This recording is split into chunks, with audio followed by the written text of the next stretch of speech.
Konnichiwa minna. Hey everyone, I am totally not wearing a cat hat because there's a cat in my film. Although it is pretty cute. Anyway, welcome to my A-level creative critical reflection.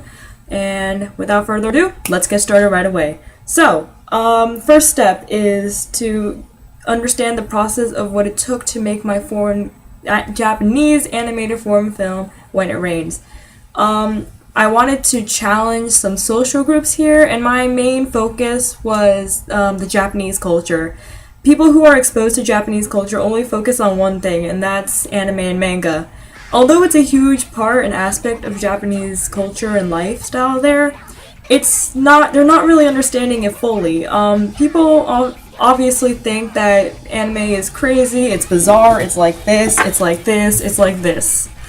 It's not really like that, and as the video is playing, maybe you'll see. It's much more mellowed down. What I'm exposed to as a child, it's very calm, inviting, everyone is so mellow, everyone is so modest there. I wanted to get that sense and feel in the movie that I have. I also wanted to challenge it in a way of seeing it through the eyes of a child, similar to how I saw it when I was younger. Going and visiting Japan every summer, I was exposed to a lot of things there. I saw many cool creative ideas, and that's what I wanted to focus on for my film, was not anime that everyone was used to, not the things that people see in TV shows, but I wanted to focus on what I was seeing when I was in Japan. So, you know, the more modern things, the more everyday life kind of thing. Chijo mitai. Anyway, so the next thing I wanted to talk about was how it engages the audience. So obviously this kind of challenges conventions of the social groups that I wanted to touch upon. So it's Japanese culture that everyone expects, what everyone thinks, versus reality. This is why I chose to target my audience as a I can't think of the word right now. Children's and their families. And as this is a foreign film, it's going to be first set in Japan before it moves to the USA or any other country that it may premiere in.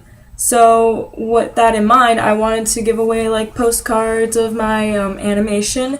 So obviously it's on my website. I also have a website for that I'll put in the link below. And there's a website for it. I also have the postcards posted there. These will be given away at the film festival, so people can go check out the film. And again, they are geared towards children and the family, so that's why the style of the art is. Why are you here? Bye-bye now. Can you close the door? Can you close the door? Sorry, I lost my train of thought. Yeah, so I wanted to gear this more towards children and their families, and I wanted to put it in the perspective of children, so that's why the art style is very child book-like. It's pretty much under the premise of a children's book story. So that was one of the things. I also wanted to talk about like the production itself, because this was kind of confusing. I looked at so many different kinds of animation programs. I looked into Flash, I used Maya. These were all programs that I use on Mac computers, but I don't have that at home.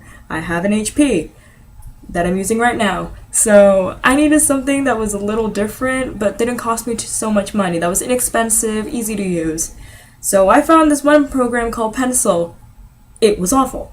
In summation, it was a terrible program. The lines came out crooked and uneven. It was just a mess. So in the end, I decided to go a different route. I used a YouTube video that I'll link here that's going to play here.